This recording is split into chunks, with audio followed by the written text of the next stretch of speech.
Check, check, check. All right. Good evening, everyone, and welcome to Free. I'm Ryan. I'm the pastor and executive director here at Free. This is Noelle. She is our community director here at Free. So good to be with y'all this evening. Man, did anyone come, were you here before and you got a bunch of candy? Anyone get a bunch of candy? A few of you. Noelle got a bunch of candy? I got too much. I didn't have one piece of candy yet. I'm saving it for the end. You were shaming everyone else about the candy. Oh, come on now. We don't do shame. That's our message tonight.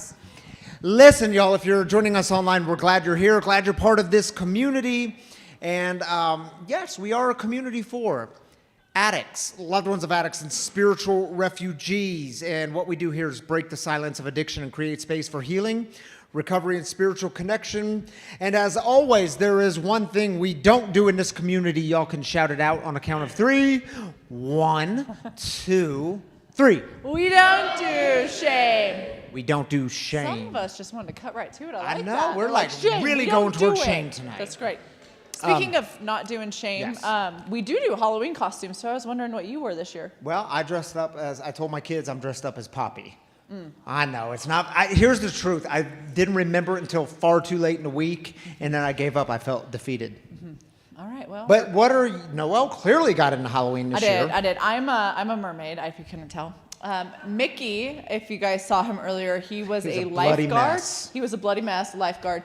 Because Cora was a baby shark, so she attacked the lifeguard. It was like a whole little under the sea thing. So we put a little thought into it. Yeah, I can tell. You guys did a great job. I'm really proud of you. And so many of y'all out there, look at Jason. I know, there's some great he's ones. got to put the wig back on. Jerome, Teresa, Jason. My word. Yeah, Jerome. I wish you all at home could see what we're seeing right now, because you'd be laughing too. It's a gem. All right, y'all. Oh, well, other things. You want to tell them other things coming up? I was going to. Yeah. Okay. All right. If tonight's your first night here, welcome. We're so grateful that you're here with us tonight. Get with a staff member or a home team member, and we'll get you hooked up with a welcome bag. And inside this welcome bag, it has a little bit about what we do here at Free Recovery Community. There's some fresh roasted wagon coffee in this bag, and just some other free swag items. So grab a bag and just know that we are so grateful you're here with us tonight. Next up, next Saturday, so the first Saturday of November, for 4 consecutive weeks, we are going to be doing an Enneagram book study. This will be in the prayer and meditation room from 3:30 to 5. It's right down the hall here. If you guys aren't familiar with the prayer and meditation room, it's in the nursery. The book study... Next to the nursery. Next to the nursery, not in it, sorry. Yes. The book study itself is on a book called Enneagram for Recovery.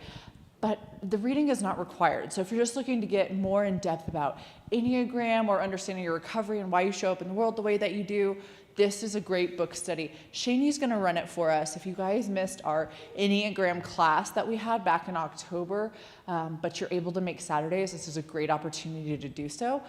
Feel free to grab the book or don't. Just join us from 3:30 to 5 in the prayer and meditation room for 4 consecutive Thursdays throughout November, and then it'll conclude the Thursday before Thanksgiving.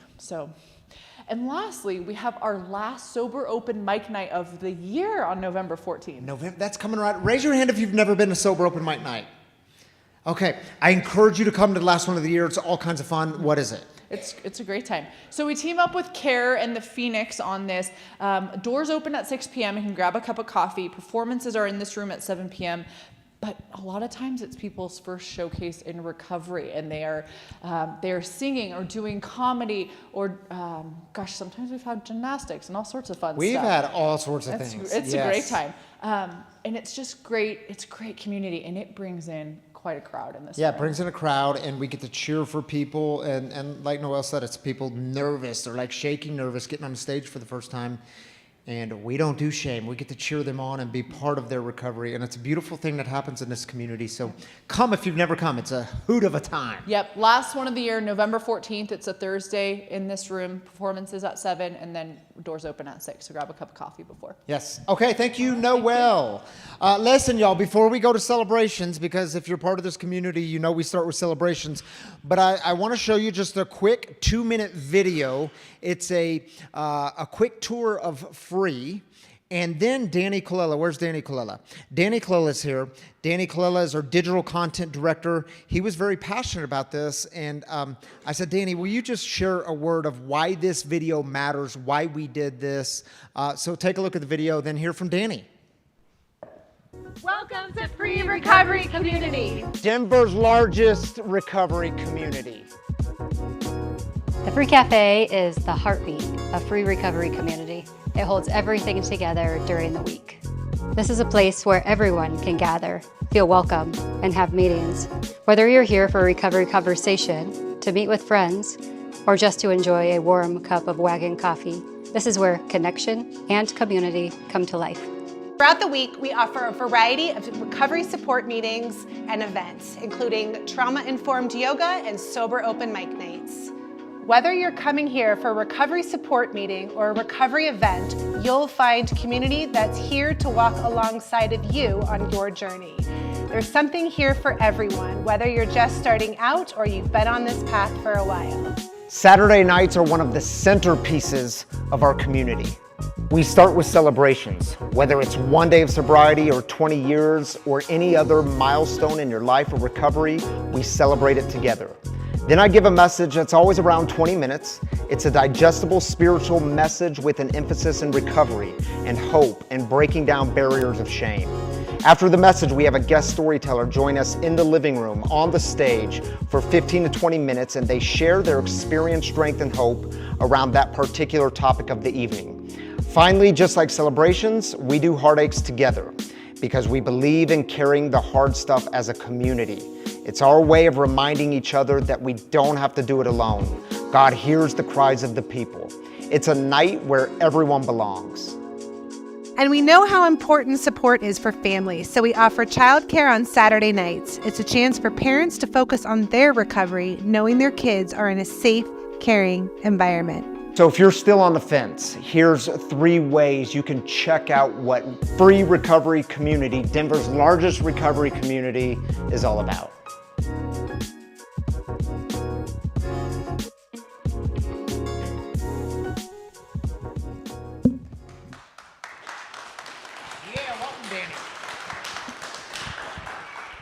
Danny, tell us why did we do that? Let them know why we did it and what your passion is behind it. Yeah, you know, since day one that I've been here, I've always cared immensely about the people that have never been here, that don't know what this place is like, because we all know that if you've been here, this is a unique place. There's nothing like this, which also makes it hard to invite people.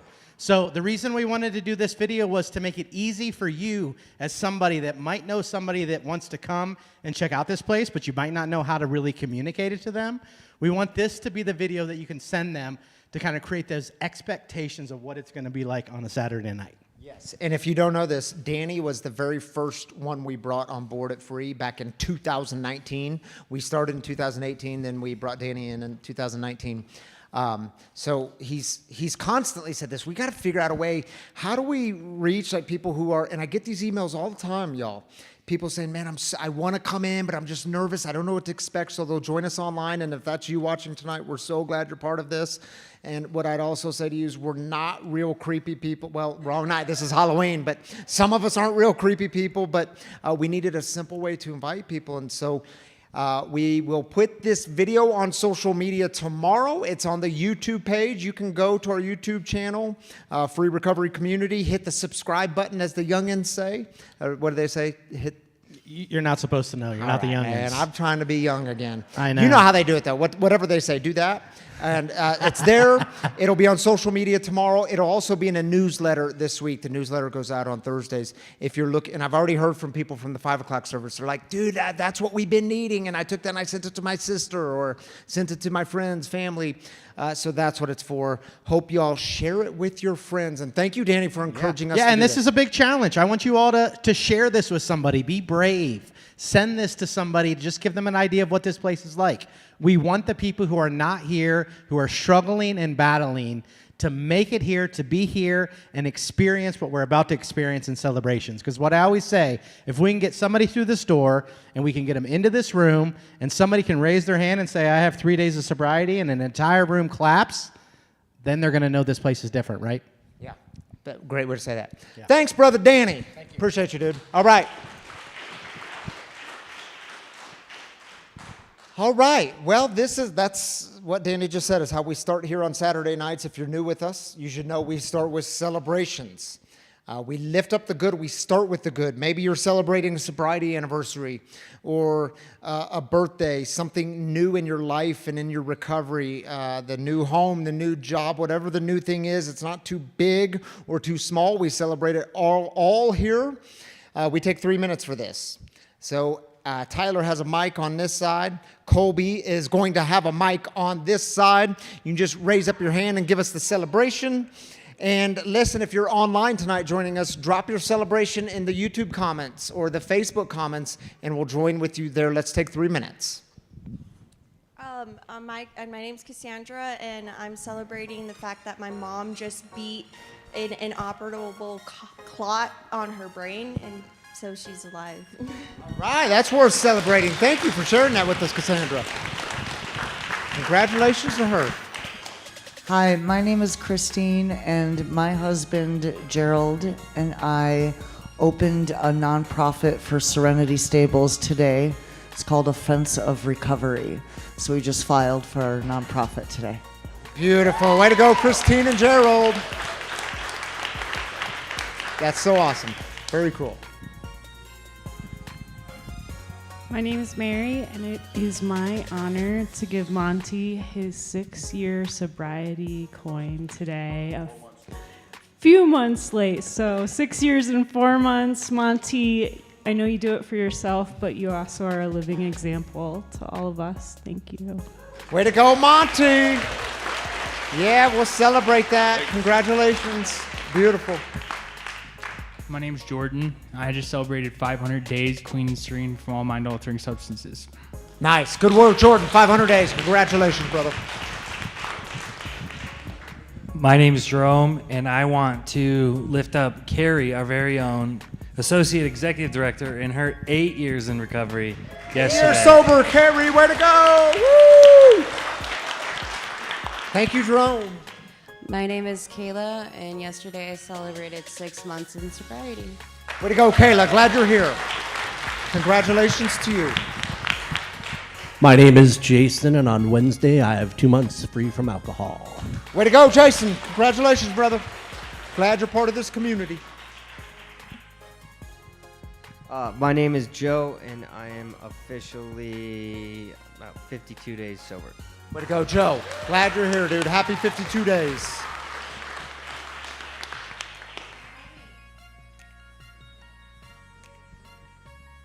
My name is Sarah, and I want to celebrate that I felt a little bit triggered at a friend's gathering today and left immediately and came here to celebrate my friend Jim, who will be speaking. All right, Sarah. Glad you're here. Beautiful. So we can stay sober even when it's hard, even when you're triggered. You can leave. Yeah, beautiful. Anyone else? We got time for one more. We got 20 seconds. Who's going to take one more? Oh, I like jinxed the whole thing. I shouldn't have said that. Okay, well, thank you, Colby and Tyler, for passing some mics. I'll take that one from you. Colby, I'll take that one from you. Tammy, you joining me up here? Tammy, candidate, ladies and gentlemen.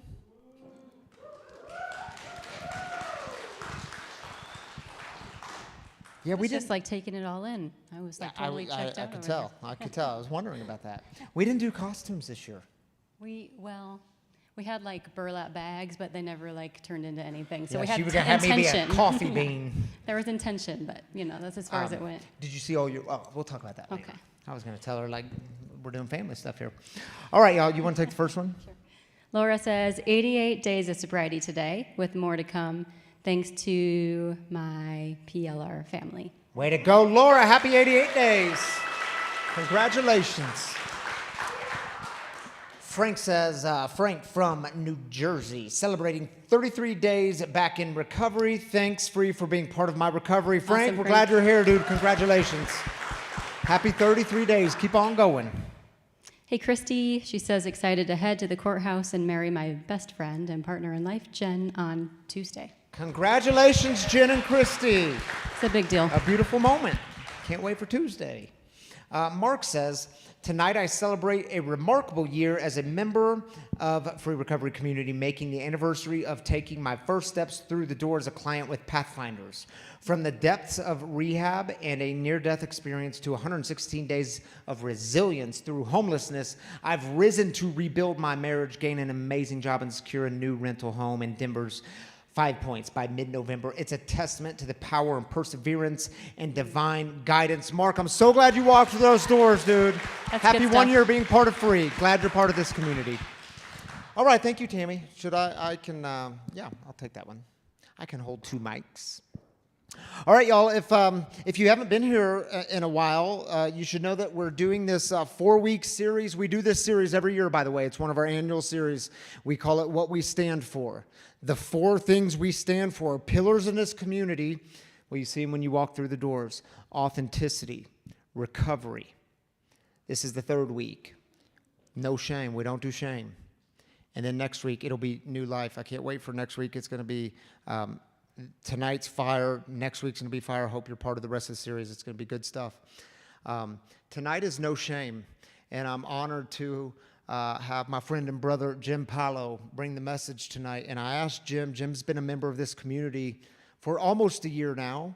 I said last service, we don't do fronts, but Jim will, God willing, have 1 year clean and sober on November 3rd. And that's going to be a cool thing. Yeah, we're doing an early celebration. I feel like I've said so much about shame and so much about why we don't do shame and how shame has been a part of my story and breaking free of shame and God doing for me what I couldn't do for myself. And I thought, man, what we need on this is another perspective. So I said, Jim, would you come and give the message tonight? My friend and brother Jim said yes, and he's going to bring the message on how shame has been a part of his story, why we don't do shame as a community. Help me welcome my friend and brother Jim Pahlow to the stage.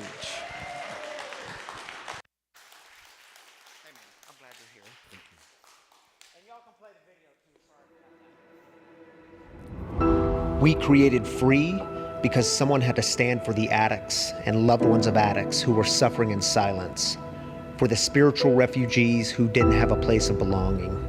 A traditional church model doesn't create space for the conversations we know have to be had. Free is standing with those who are barely hanging on, who are longing for something new. Free is bridging the gap between spirituality and recovery. In this place, God meets us exactly where we are. This is what we stand for.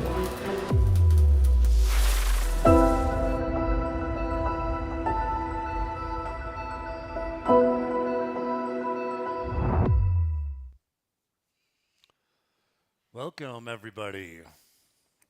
I'm glad that you guys are all here. So I was talking with Ryan earlier that this was the first time that I've done a sermon. Actually, so now the second time because I did it at 5 o'clock. So you guys are in the good zone. But first and foremost, I really wanted to start by welcoming y'all tonight. This is my first time ever delivering a sermon, and for me, it comes with a lot of responsibility. As my name is Jim, I'm an openly gay man who's an alcoholic and an addict, who also is a very spiritual and God-fearing Christian. My prayer tonight for you is that as I read the message, you hear what you're meant to hear directly from your higher power through me. I also really want to say that I appreciate Ryan and Tammy and the rest of the Free community leaders, board members, for giving me this opportunity and trusting me with the delivery of a message that really means the world to me and is changing my life. So I own a business, a personal training business and group exercise called Gym Farm, so GYM Farm. And in that, I really do, I work with a lot of people that have come back from cancer. I'm a 16-year cancer survivor myself. Thank you. And as well as other chronic disease. And so you can imagine when I have new clients come in, a lot of times they talk about a lot of struggle that they're having, a treatment, and experience all of the things. So as the instructor, I like to try to bring people to a positive space. And so my life kind of goes, I meet the person and I listen to all of the stuff, and then we get excited and we work out, and I'm over here, and then 5 minutes later another person comes in, vice versa, and so on and so forth. So one of the things that I really help that I have my clients do when they first come in is talk about something positive that's happened since we last met. So I will share my positive is that I've been asked to deliver a message that's very near and dear to my heart and is day by day saving my life. The second is a Tai Chi move. So I'm not a Tai Chi master, but it's something that I feel really grounds me, as well as helps me to connect with this particular moment in this particular space. So I offer you guys to play along with me. Standing probably is not a great option, but you'll understand here in a second. So Tai Chi really is an ancient practice, and really what I want you to think about is just taking a couple big breaths. And this is for me as much as it is for you. Then I want you to think about gathering from the earth. So really just thinking about gathering down, picking up all that you need for yourself in this moment, releasing it through your heart to your spirit. I want you to take a breath. Reach down and gather all the things from the earth that you want for your friends and your family and your fellows. Through your heart, release to your spirit. This one's tougher. I want you to think about those that have scorned you or enemies, talked badly, poorly about you. We want to give them grace. Gather from the earth for them. Through your heart, and release that.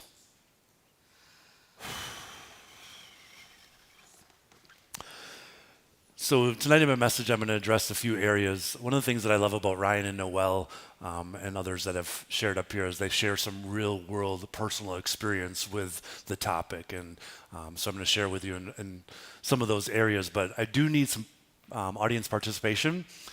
For those of you at home as well, feel free to raise your hand. We see you. I see you. I respect you and I appreciate you. So I will address like 6 different areas where I personally have felt shame. And if you wouldn't mind, as I mention each area, please raise your hand and keep your hand raised. The activity and the purpose of the activity I'll reveal here at the end. But so please raise your hand and keep it raised if you have felt shame around your spirituality or religious background and beliefs. Again, please keep your hand raised. If you have felt shame around addiction and or alcoholism, being an addict, being an alcoholic. Third one, shame from family, friends, your community, loved ones. Shame with regards to your sexual identity or that in which you felt being a queer ally. Shame around your body image, what you look like in the mirror, what you think you look like in the mirror. Shame around legal issues, including felonies, arrests, DWIs, DUIs.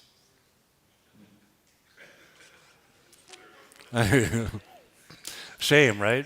So look around you for a minute. Just look around for a minute. Lots of us, and Ryan talks about this every week. We don't do shame, yet here we are in a moment where we know that shame exists. So let's take a few deep breaths together, and as we start every service, we're going to just share with what we talk about. We don't do shame. So 3 big breaths. Release the shame. Release the shame. And on the count of 3, 1, 2, 3. We don't do shame. That wasn't very good. 1, 2, 3. Thank you. Beautiful.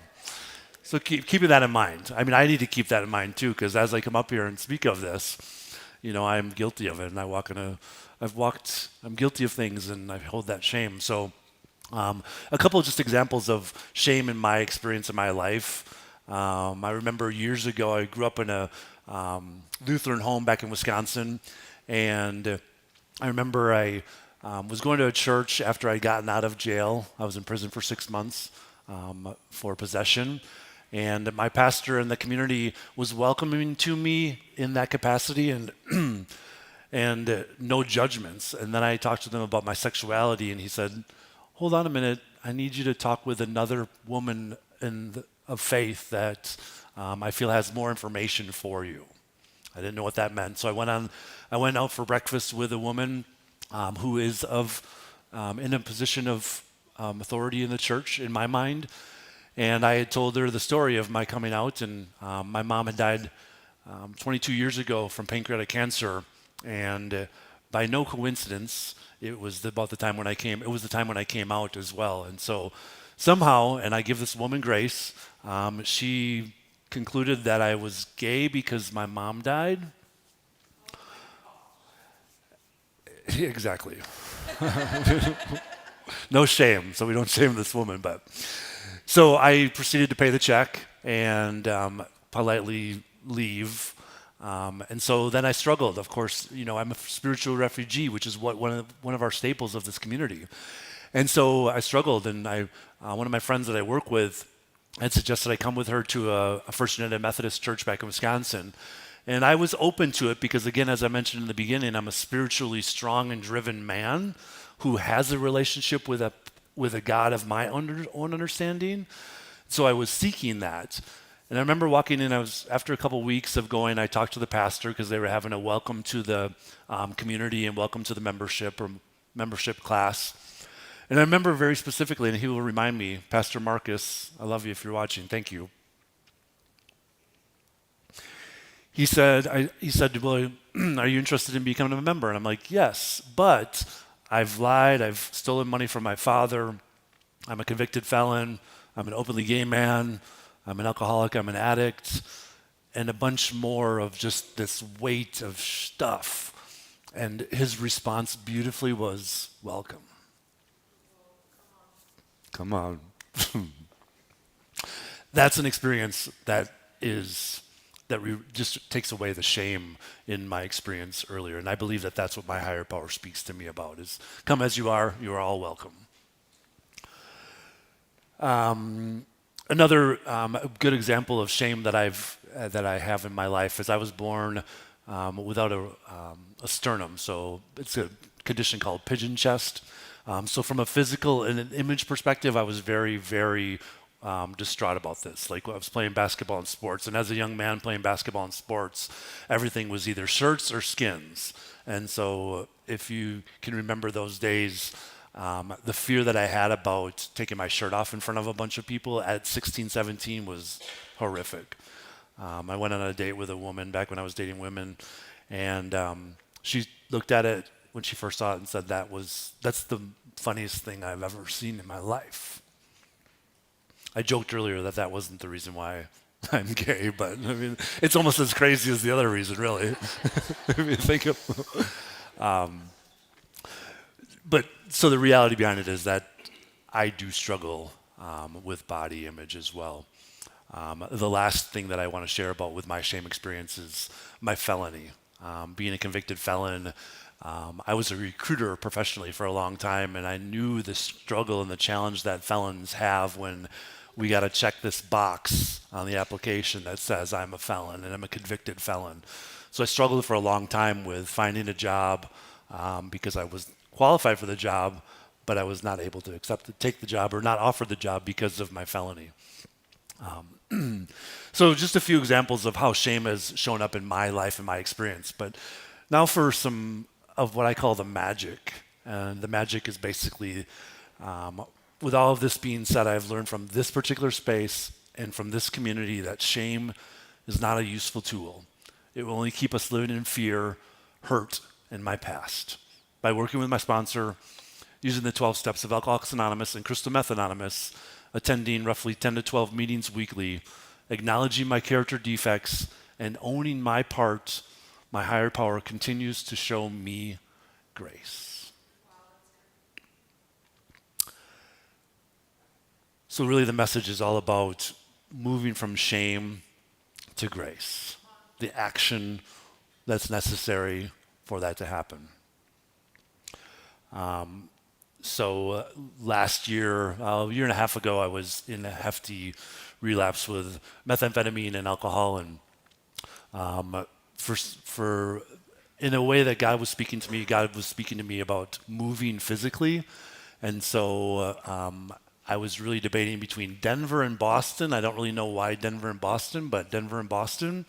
I ended up coming to Denver because in my heart I was hearing grace from my higher power saying, Denver has a recovery community that will support you, love you, help you, see you, and all of it. And that is what I've experienced.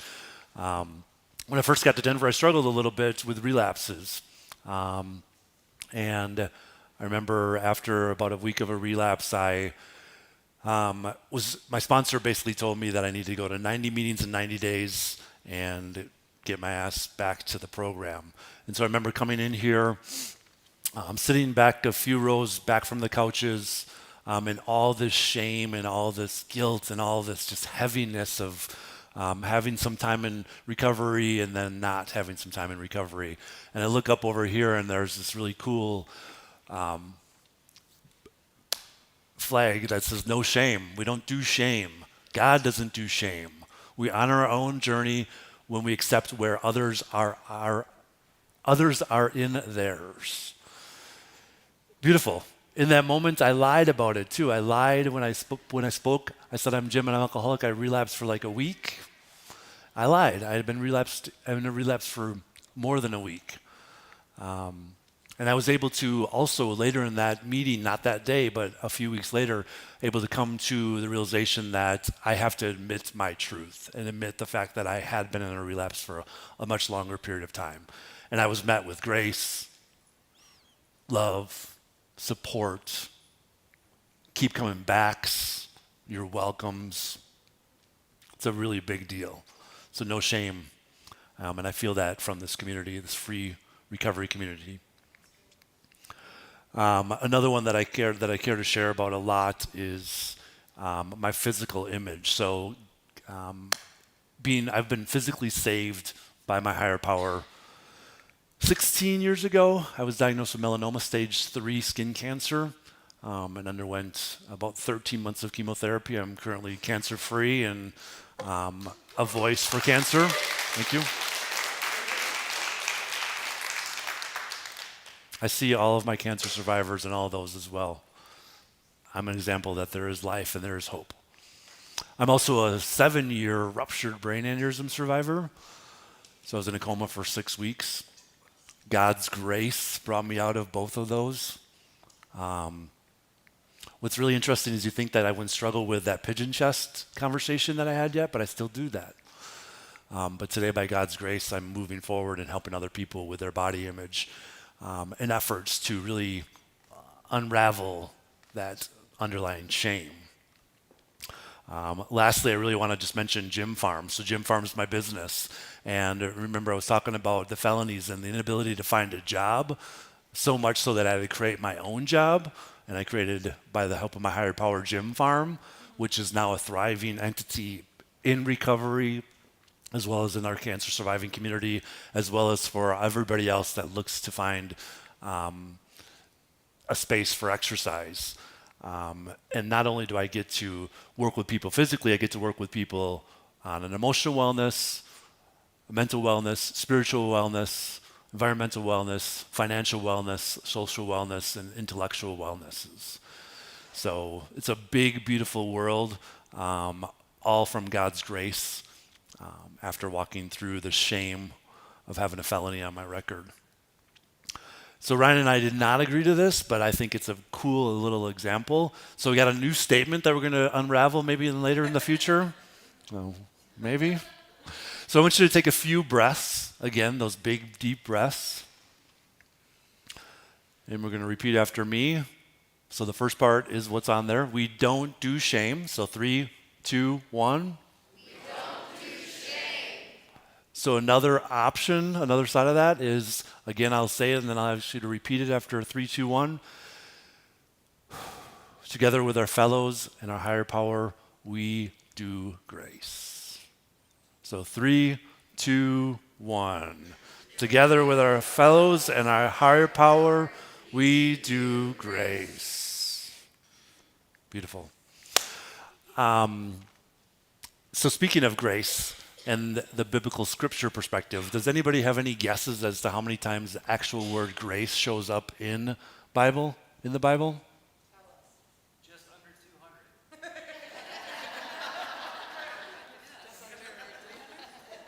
200. Oh, just under 200. I had asked that question earlier and he was here. So just under 200. Kind of lost its impact a little bit. Thanks, Jerome. We love Jerome.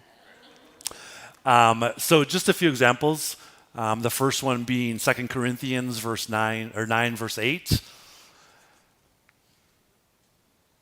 And God was able to bless you abundantly, so that all things at all times, having that all you need, you will abound in every good work. Again, I'm just going to read these because it's important that we recognize there are a lot of examples in my life of grace, and in the Bible, grace obviously is important. And the second one, Ephesians 2, verse 8 and 9. This is a good one. For by grace you have been saved through faith, and not of yourselves. This is a gift of God, not of works, lest anyone should boast. Last one of my all-time favorite scriptures in the Bible ever, John 3:16. For God so loved the world that he gave his one and only Son, that whoever believes in him will not perish but have eternal life. Amen. So wrapping this all together in a message from our Creator written in the book of John. So the Gospel of John was written by John, one of Jesus' 12 apostles. Among the 12, John was said to be one of the closest to Jesus, along with Peter and James. The Gospel of John, also called the book of John, is an eyewitness account written by someone very close to Jesus. And so the message today comes from John 7 through 8. And I'll just read a little bit here. Many of you have probably heard of this story in the Bible, or a version hereof. Basically, it's a touching story of a woman caught in adultery. One day, while Jesus was teaching the people of the temple court, some teachers of the law and Pharisees brought a woman who said that they had caught in the act of adultery. Making her stand before the crowd, they said to Jesus, "Teacher, this woman was caught in the act of adultery. In the law of Moses commanded us to stone such women." So the scribes and the Pharisees were catching to hope Jesus in a trap. In cases of adultery, the law called for stoning. If Jesus recommended that the woman be released, he could be accused of breaking the law or treating the law of Moses nonchalantly. On the other hand, if Jesus recommended stoning the woman, he would be breaking the Roman law. Stepping into their snares, Jesus did something which I believe to be looking like this. In the dirt,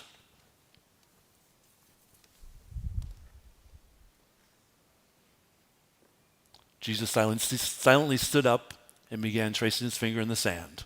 The Pharisees and teachers kept on questioning him until he finally stood and said, "Let any one of you who is without sin be the first to throw a stone at her." Jesus' response was flawlessly preserved by Roman and Jewish law. So there is truth to be said that nobody knows to this day what was written. He did do 2 writings in the sand. The first one, in my mind, may be something like, "We don't do shame." We're going to go with that because I got the authority to say whatever I can say because nobody knows. That's the truth. Second version is maybe, "We do grace." Jesus assured her with the words of grace and truth. Then neither do I condemn you. Now go live your life of sin. With her guilt and shame addressed, Jesus now offers her a new life, a new life in forgiveness, and a new life without sin. Amen. May God bless you and keep you, make his face shine upon you, and give grace to you. Amen. Lastly, Lastly, for music. Music was something I'm very passionate about, very powerful. I remember my ruptured brain aneurysm. The first thing I did, my sister said when she knew I was still alive and there, was ask for music. Music is important. Rag and Bone Man's song Grace, which is going to be heard here in a minute, delivers a simple yet profound message that our higher power loves us without hesitation. By cleaning up the wreckage of our past, we no longer have to be defined by our mistakes. Amen. Enjoy.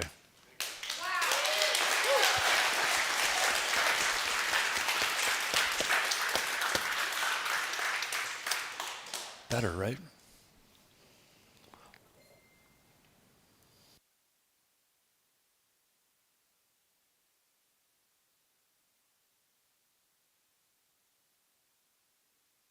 Said I loved you without hesitation.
For being a part of this community and sharing so openly and vulnerably, not just here tonight, but Jim shares his story openly and continues to give hope to others because he's experienced grace on the other side of shame. And dude, thank you for that. Thank you for being with us tonight.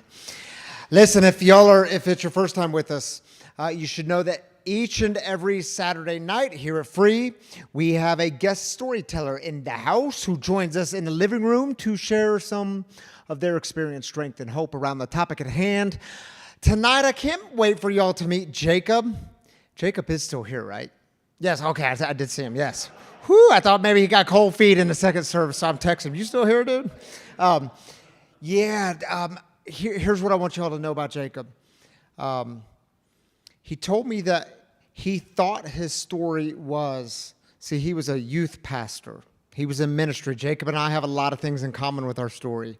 Then he turned to booze and he said, man, I thought I was just a drunken criminal. I thought that's who I was. I thought it was my identity. You know what that's called? That's called shame. Jacob moved from that place out of shame. He's been in recovery, clean and sober now for over a year.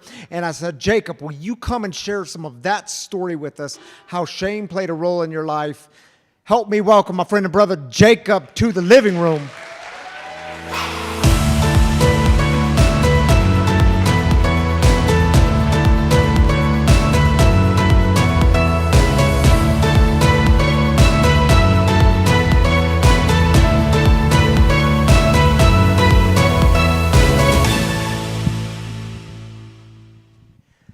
So here's the other thing y'all are going to learn about Jacob.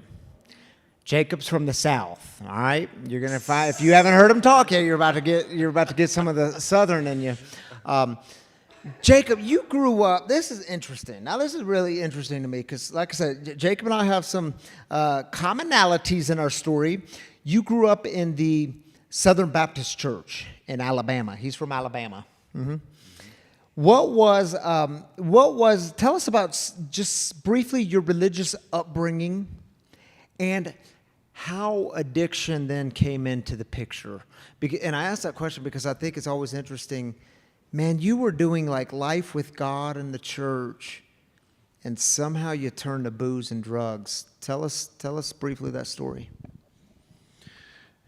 Yeah, I grew up in the church, and one thing, it was nice talking to my mother about this. It was kind of a spiritual moment, and just in leading up to speaking tonight, because she kind of revealed some things that I hadn't really even realized in the past. But like growing up in the church, like she actually said, like it was me who first wanted to go.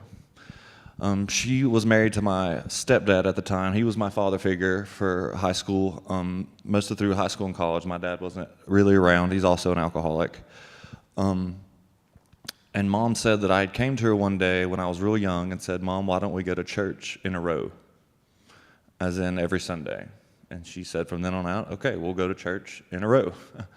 And that's one thing I'm thankful for my mother, is she always let me decide with my faith. Like, it was my choice what I wanted to do, you know, but I actually chose that religious lifestyle, or I chose, you know, to be a part of the church, and that's, you know, what I felt called to do. I did that all through high school, into college. As a freshman in college, I got a job as a youth pastor, and I served at the same church from my freshman year of college all through college through my senior year. And so I didn't even start drinking until I was 22. And you were in college for like a theology degree, right? Yeah. Theological studies? Yeah, I got a theology degree. That's what I wanted to do. That's what I felt called to do, was go into the ministry. And that's why I said, like, it was always kind of my decision, my degree to, you know, to grow up, to be in the church. Like, it was never forced on me. Yeah. Not even my stepdad's super conservative, very religious, but it was still never forced. Like, it was my decision, but I was still caught in religion. Yeah. For sure. And I think that is eventually that, and my mother and my stepdad got divorced. They are about my senior year in college. Everything kind of trickled and kind of fell apart all at the same time. I left the church I was working at because of racism. And I was just, they weren't passionate about the things I were passionate about. And like I said, I knew they weren't going to change ever, and I felt like that. And then just the racism thing was just the nail in the coffin. And then I served at another church when I moved back home. That's when. What was the racism thing like? Are you okay to share that story? Oh yeah. I'm just curious. It was real simple, and it was like I'd been at the church 4 years, and a young girl had came up to me, and she said, "Jacob, is it a sin if I date a black person?" And I said, "Hell no, you date whoever you want." And I was approached by her family, her dad, at church on Sunday. Why did you tell my daughter it's okay for her to date blank? And you said because I follow Jesus. I said because it is. That's why. And but that that angered me a lot though.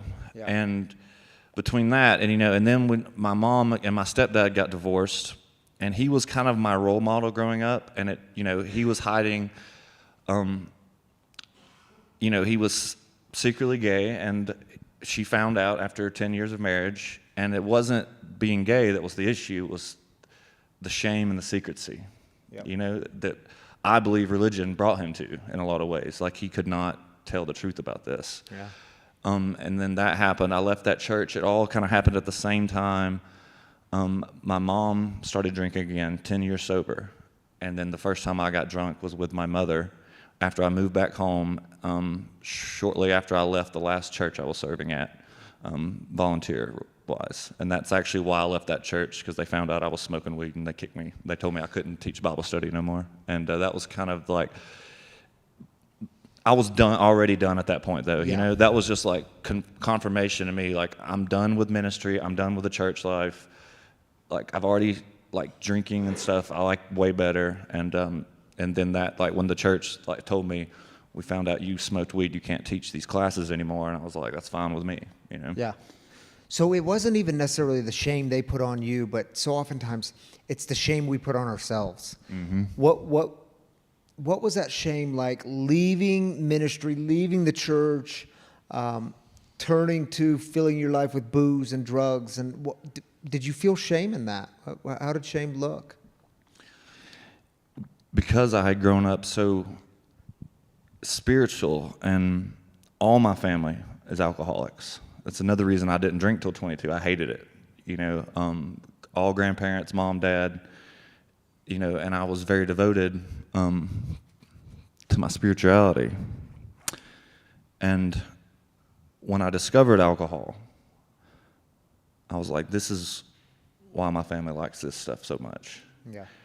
And it progressed. I always say this with, just like alcoholism progressed, my lack of morality progressed. I just cared less and less, got to where I didn't believe in God. Then I got to where I did the exact opposite of the principles I'd grown up on. I started stealing, lying, fighting.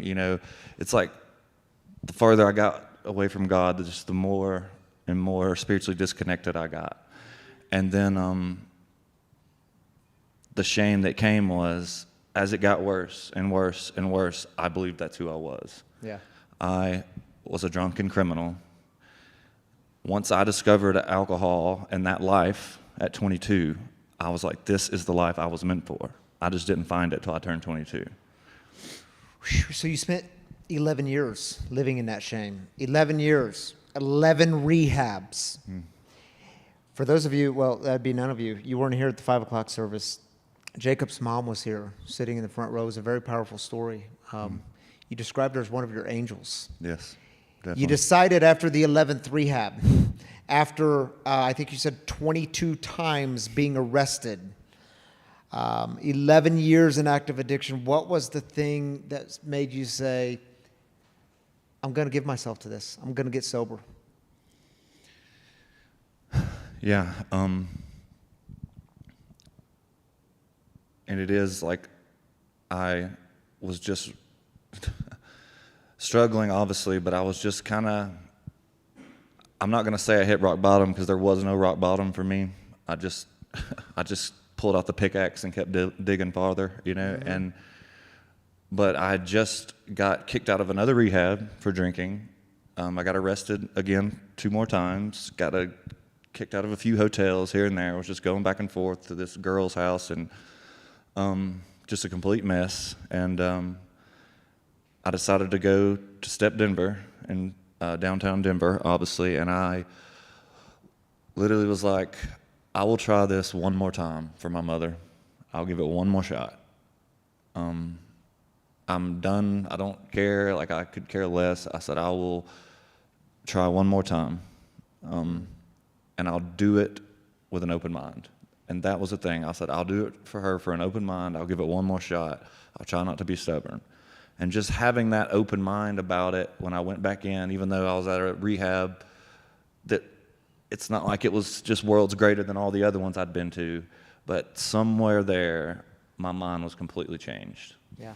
Mm-hmm. Grace, man. That's what grace is, right? Exactly, and I think it was the grace of God, for sure. So, Jacob, let's close with this.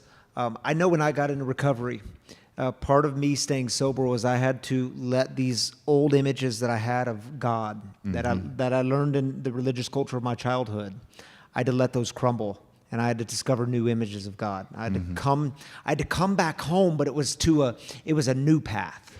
So I came back to God, but it was through a new path, almost like the back door, maybe. What's your image of God today? What God are you coming back home to? Because I know you don't totally reject your past either. You don't look at that and just trash it and say it was all stupid. I'm not taking any of it. But what new image of God is there? And God has definitely opened my mind to that, like discernment is a spiritual gift for a reason. To see that not everything about my religious upbringing was bad. There was a lot of good, beautiful things. I have a lot of spiritual moments when I was a kid, a lot, that I completely lost in all of addiction. And now that I'm having them again, it's like God was waiting, the whole time. And I believe that he did this to change my perspective. He broke me down to humble me and change my perspective. And what I like about it, and it's so spiritual, and I'm having spiritual moments again, just like I did when I was a kid, and it's just like, but I'm realizing it in a wholly different way, And I see, probably the best example I can say is, I see this omnipresent God that I've always seen. And now, they're not all theology majors. Okay, so sorry. Omnipresent means always present. Always right? present. All yes. present. Yeah. All present. Omni, all Greek. Yeah. Yeah, sorry. We could have so much fun up here. Yeah, I see this God that's, the God that, I've known since a kid even. And like I said, I see this omnipresent God, and as before, I saw it as a God that's always around, always looking over my shoulder. He's always present. He's always watching to make sure I don't do wrong. Yeah. He's always standing over me to get me, to shame me. Yeah. That is the omnipresent God I used to think of. Yeah. And now, the perspective I have of this God is, I will never leave you or forsake you. Yeah. I'm always here. Yes, and that's such a beautiful image, right? You're moving from a God who's up here somewhere, shaming you, waiting to crush you, waiting to punish you, to the God who says, man, even when you're out making a mess of things, I'm never going to leave you. Mm-hmm. That's a radically different God. Thank you for giving us that image. Yeah, we can clap for that. Jacob, in closing, just one sentence for someone who's watching online tonight, or for someone who might be here in-house tonight, and they're barely hanging on. What do you say to them? Man, they are being dragged down by shame. They've lived for over a decade in shame, just like you did. And they think there's no way out. What do you say to them? Find your higher power in this program, and I would say there's not many bigger spiritual moments than realizing that your higher power loves you. And it was interesting, I think, and that's kind of where my spirituality's brought me. A non-believer in a meeting recently said something that was so spiritual to me. And he's like, if my higher power, the main thing is my higher power has taught me to love myself, and I hated myself. That was, and to love others. Yeah. And so, like, yeah, that would be my thing. Is like you shame, this program and God. Like it will teach you to love yourself. Yeah. Beautiful word, brother. Thank you, Jacob, for being with us tonight. Let's hear it for Jacob, ladies and gentlemen.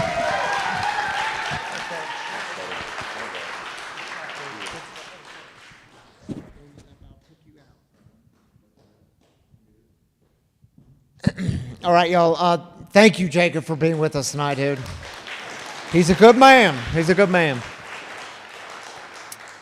Well, the way we close things here on a Saturday night is, we start with celebrations. We close with what we call heartaches, because maybe you've been carrying a heartache this week, a burden, and you've been trying to carry it alone. You find out you ain't any good at carrying it alone. It's too heavy. It's why you need people. It's why we have community here. You don't have to carry it alone. It's why we have a God who hears the cries of the people, a God who is filled with grace. So we take 3 minutes for this. If you need prayer, encouragement, some lifting up, man, you just need to speak some words into a mic to articulate the thing that you've been carrying. Well, this time is for you. We take 3 minutes. If you're online, drop your heartache in the Facebook comments, YouTube comments. We'll join with you there. Tyler, will you again pass a mic? And Colby, if you'll again pass a mic, we'll throw it to you all. And just raise up your hand and they'll get you a mic on each side. This time is yours.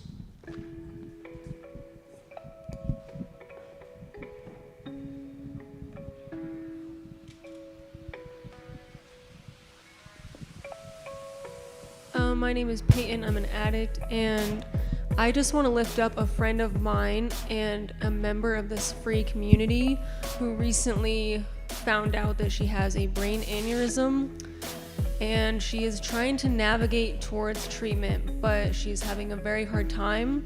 So God has put it on my heart to just ask for prayers for her. Thank you.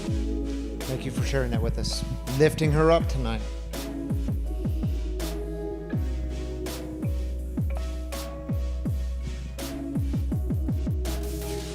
I'm Sarah. I'm scared for my family and my friends and the country and the people around us and people I see, just myself running to get somewhere constantly.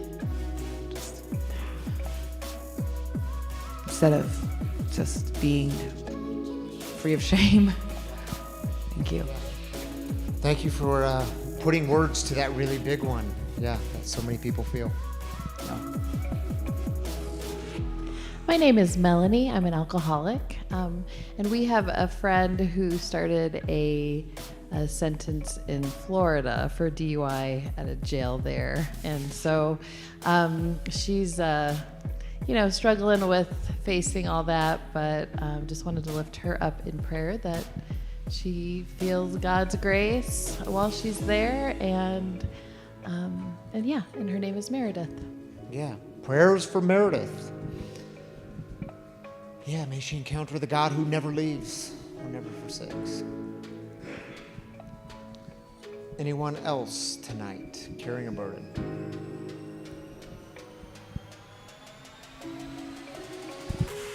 My name is Jason, and I just want to share prayers for our nation as we get into a very tumultuous time of tension. Yep. I'm not talking about what side you're on. I'm just talking about as a nation, I pray that we all come together and the next week and 2 weeks and months ahead remain peaceful and we all show grace. Yeah, good word, Jason. Thank you for that. Yeah, may love win. My name's Richard, and I'm an alcoholic addict. I'm currently at PLR, and when I was admitted there, my liver failure has gotten to the point where I was really sick and dying. I'm constantly praying for my family and everybody, but this week I'm learning that I'm worth praying for too. And I just pray that God will help me find healing and navigate towards that. Glad you're here, brother. Thank you for sharing that with us. Oh, time's out. I'm looking around like, who's next? And time's run out. Thank you, Colby and Tyler, for passing around some mics. Tim, you want to join me up here one more time? Or Carrie could join me up here. People haven't gotten to see your costume. Carrie, come on up here. People have not gotten to see the costume. Some of us wore costumes, Ryan. Do you like how I did that, though? You like how I did I this? don't, but that's all right. I'll get you back next year. What are you, though? I don't know. I'm just kind of spidery. I at least did something a little bit more than Ryan. So We don't do shame. We We ain't gotta do do. We that. do when We it ain't gotta comes do to that. costumes. Carrie celebrated 8 years. Did we talk about this already? We did. 8 we years sober did. this week. Thank you. Thank Yeah. you. Thank you. That's a big deal. All right. You want to take the first one? Sure. Okay, why don't you take the first one? Laura, I recently found out that 2 of my friends have relapsed. Please pray for them. All right, Laura, lifting up those 2 friends. There's always a pathway back home. Christy says, prayers for our friend Tracy, who lost her mom this week. Her heart is really hurting. Christy, prayers for Tracy, lifting her up. The brokenness of grief, prayers for her, lifting her up. Thank you, Carrie, for joining Thank me up you. here. So you got a short one. I know, People good, just wanted to thanks. see your outfit, costume. All right, y'all, listen, if you have been impacted by the mission of breaking the silence of addiction, creating space for healing, recovery, and spiritual connection, well, you need to know here that we do rely on your generous giving. I try to be as honest with you as possible, not be manipulative with it, but we do rely on your generosity. In fact, without it, we don't exist. Many of you have made giving a spiritual practice in your life. You've made it a sacrificial practice in your life. It's something you believe in. You've been given a lot, so you give back. You've been impacted by something bigger than you. That's what giving back is about. Thank you for those of you who have made that a practice in your life. Thank you for choosing free. And listen, if you don't give here and it's somewhere else, good. Give somewhere. Give back so that you can keep the gift of gratitude within. But we do appreciate it when you give here. And there's a couple of different ways you might want to make a donation. First, you can go to the app, Free Recovery Community. It's free to download.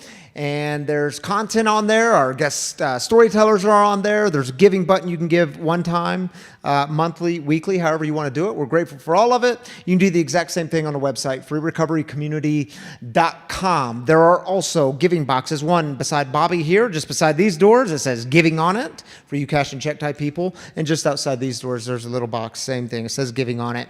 And I love to tell you all about the dip jar. At some point, it's going to get old, but it hasn't gotten old for me yet. I just get all kinds of passionate about the dip jar.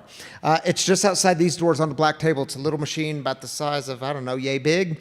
You take your credit card, you dip it in, you dip it out. It lights up. You get to feel good about your giving. You can't give more than $20 or less than $20. It's set at $20. You can dip more than once if you want to, or more than one card if you wanted to, but it is set at $20.